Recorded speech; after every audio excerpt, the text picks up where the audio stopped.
Hello, and thanks for tuning in. Today I was watching YouTube, and I see that Bionic Dance answered some questions for atheists from a theist, and he is asking for people to respond to them, so I figured I'd take a quick shot at it. Let's see how this goes. Also, in case you're not aware, Stephen Hawking passed away today. Rest in peace. Welcome to my channel. This is my Questions For series, and this is going to be Questions for Atheists. Let's see if YouTube lets this one stand. Alright, so here we go. So first off, and I'm going to be reading from a script because I want to make sure all these questions are correct. Also, if you look at my video feed, you'll notice I'm a Catholic and I'm also a religious person. Well then, I must be on a roll because this is the second Catholic in a row that I'm responding to directly. So let's check it out. So first off, let me say that I love atheists. That's all fine and good. This is a no judgment zone. We're just here to answer some questions, man. And some of my closest, longest lasting, and dearest friendships have been with people who self-identify as atheists. That's a really weird way of saying that. Just say, instead of people who self-identify as, just say atheists. I mean, it would be kind of weird if I said I'm answering questions from a guy who self-identifies as a Catholic. You know, that just sounds weird. You'll understand this distinction in a question or two. I'm just putting that up front before you guys think this is like some kind of anti-atheism thing. Even if it was, it wouldn't change the way I'm going to answer your questions, you see. I have no hate for you as a group or as a philosophical system. Well, that's fair. I have no hate for groups of people in general either. However, unlike your god, I didn't create a hell to send all the people that don't like me, you see. This may taint my answers, but don't take it personally. These are going to be honest questions that I really have about atheism, so please answer them.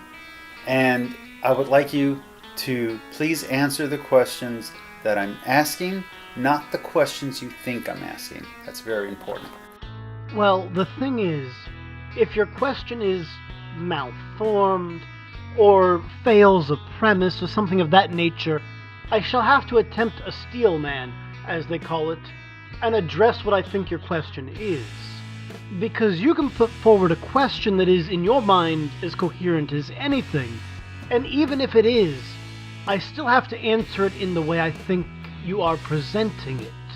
Every time you answer any question in life, there's this thing where you interpret it the way you think the person intended it, because that's generally the purpose of language. I'll try not to be too semantic, though, and be as direct in my answer as I can, but I can't change the fact that all humans perceive meaning differently in a given context of language. So please forgive me if I misunderstand what you're saying. I have no agenda and have no axe to grind. These are all honest and real questions.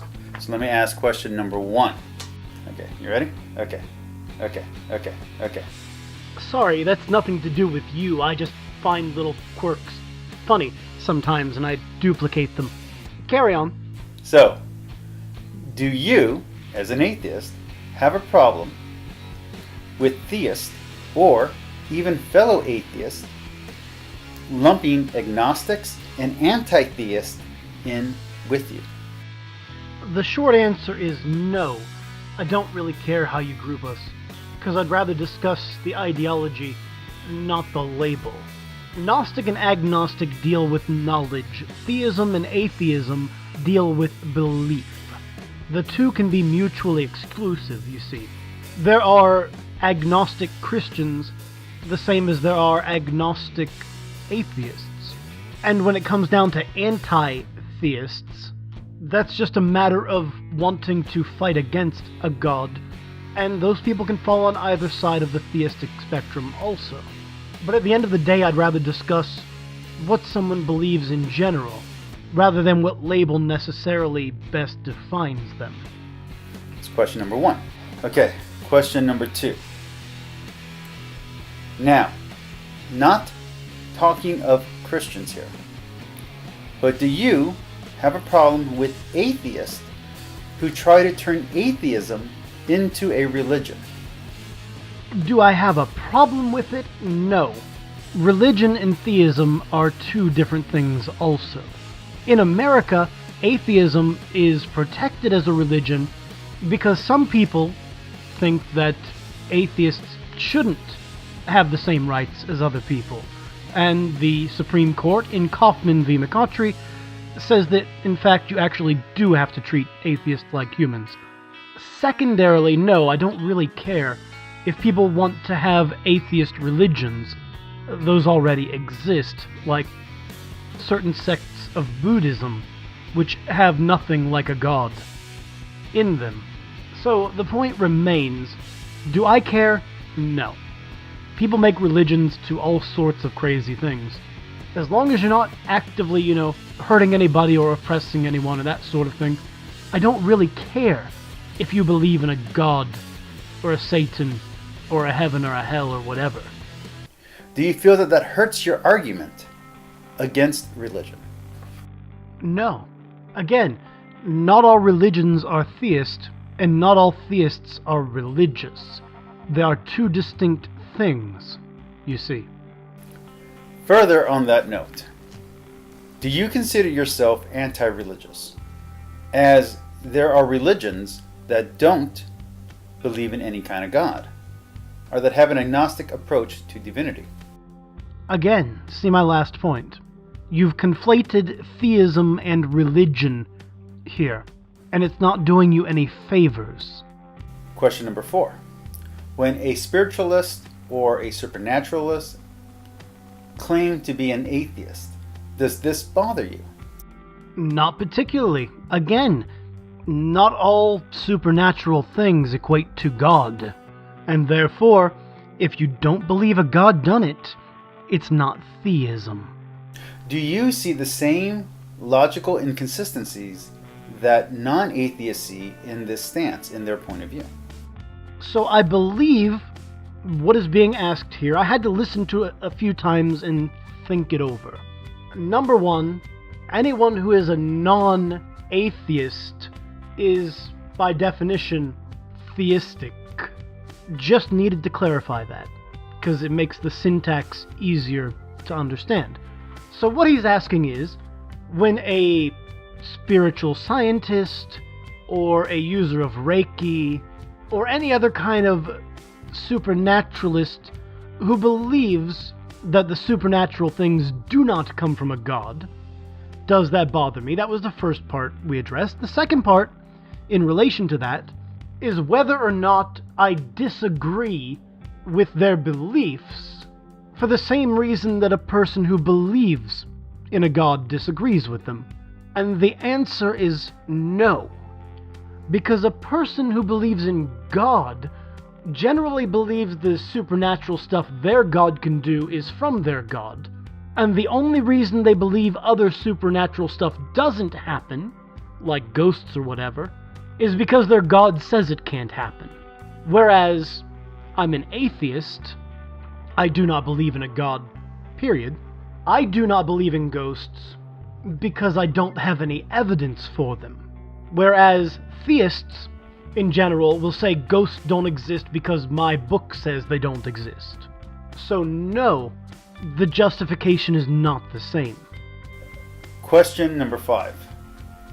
Why do so many of the YouTube atheists argue against an idea of God that is childish and nothing like that, nothing like what anyone with a mature faith actually believes? See, here's the thing though. Atheist YouTubers of any reasonable size don't tend to be all that childish about the actual point they're addressing. Yes, there are some who are like TJ Kirk, but there's also Aaron Ra, Brother Jake, Chocolate Hat, Cool Hard Logic, Cosmic Skeptic, Dark Matter 2525, Bionic Dance, the Genetically Modified Skeptic, Godless Cranium, Godless Engineer, Hyeth, Telltale Atheist, Inane Dragon, Logicked, Jeff Holiday, Mr. Deity, he's a pretty big one, Paulogia, Professor Stick once in a while, The Bible Skeptic, also another great channel, Viced Rhino, and many others who take good, logical approaches to everything. I realize maybe you haven't heard of some of these, but most of them break down the issues and deal with them fairly. I feel like, this is my personal opinion here, I feel like it is because when you quit believing, or when you realize you didn't believe, it was while you were still a child, or while you were spiritually or theologically naive. No, it's actually just the opposite. That's why you can tell a child that Santa Claus exists, but if you tell an adult that's never heard of Santa Claus that he's real, you get a very different result. This is why a lot of people don't become atheists until they're older, because that conditioning sticks in exactly the same way. It's just drilled in much harder, because it's not falsifiable like Santa is. Also, most people don't tell children that Santa will send them to hell when they stop believing in him. Even Hitchens and Dawkins are guilty of this. And it was the reason I personally had to stop listening to Neil deGrasse Tyson, whom I enjoyed hearing speak on science and astronomy, until he started getting over-rhetorical against a straw man. See, that's not correct though. Neil deGrasse Tyson especially only tends to talk about God when people keep bringing it up to him. He doesn't generally just build up an argument about it. People will ask him and he will respond to them. It's not his fault that people come up to him with questions as you're doing here with us, and then complain when they get the answer that he gives them.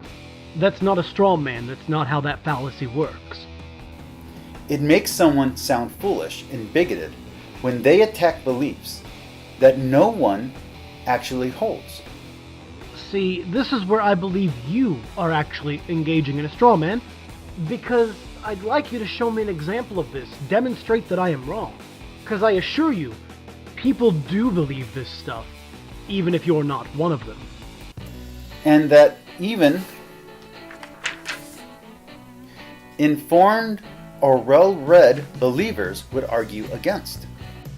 See, this is where you're actually engaging in the straw man, and also a special pleading fallacy, because you're saying, oh well, if you're well-read, then you only believe the things that I do. So anybody who doesn't believe what I do isn't actually a believer. That's the very definition of a no true Scotsman, or a special pleading fallacy. A great example of someone who does argue for atheism correctly, in my opinion, again, is Bart Ehrman. Actually, no, he doesn't. Here's an excerpt from the Messianic Manics video forged by Bart Ehrman. It should explain to you the problem. Bart Ehrman, in his book Forged, Writing in the Name of God, shows that several of the books in the Bible are not really written by the authors they claim. The interesting thing about this idea is that it's accepted by many mainstream theologians and New Testament scholars. But since forgeries are deceptions, and the perfect holy word of Yahweh can't contain deceptions, they don't call them forgeries. Instead, they call them pseudepigrapha, and many Christian scholars have come up with goofy reasons why claiming one's own work was really the work of another author is not deceptive. Some of them are pretty funny. He argues disingenuously is the problem. He doesn't do it right by any stretch of the imagination. The Messianic Manic, TMM, does, though.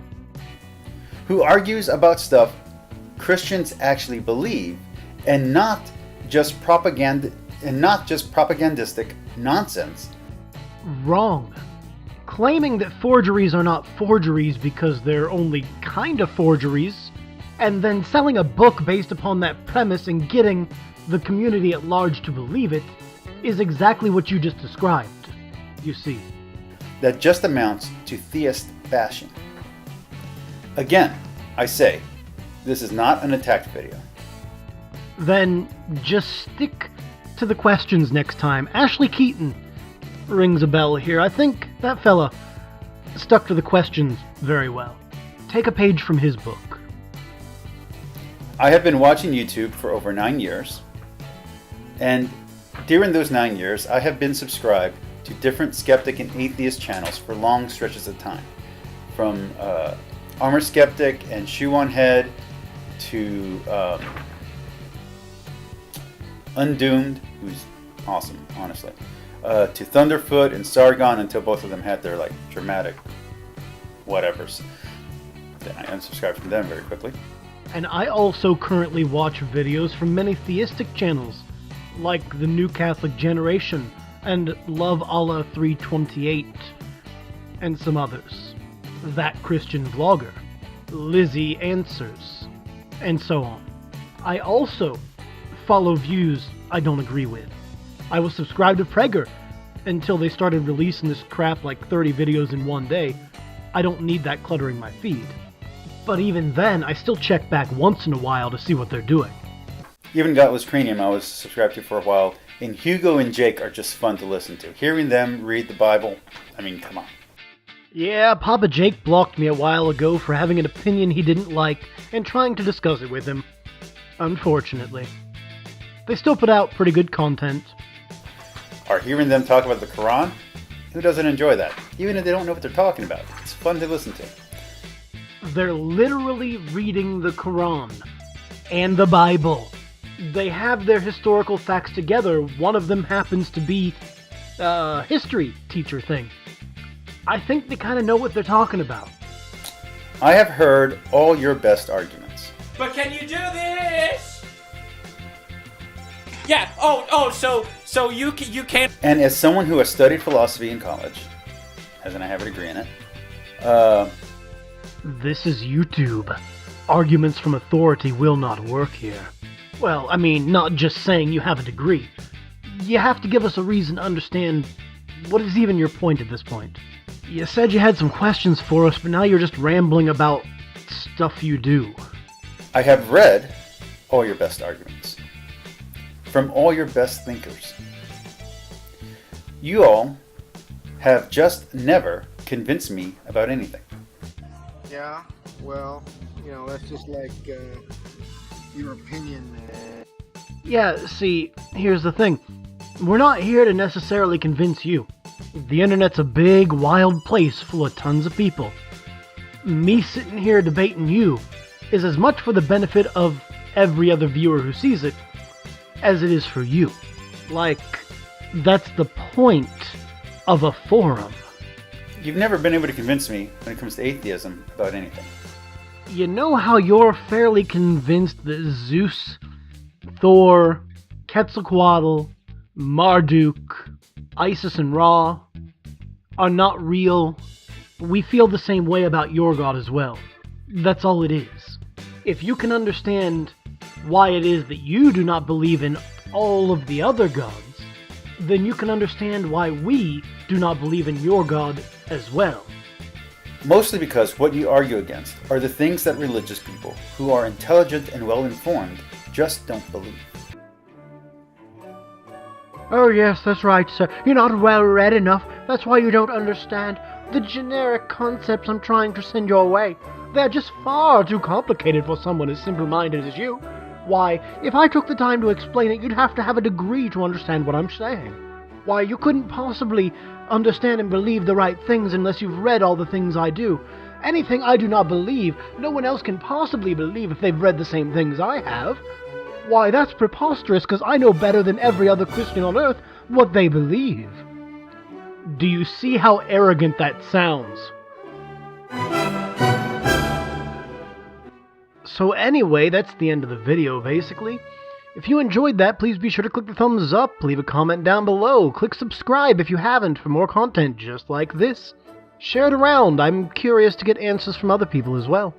And as always, this has been Reverend JR, thanking you for tuning in and signing off.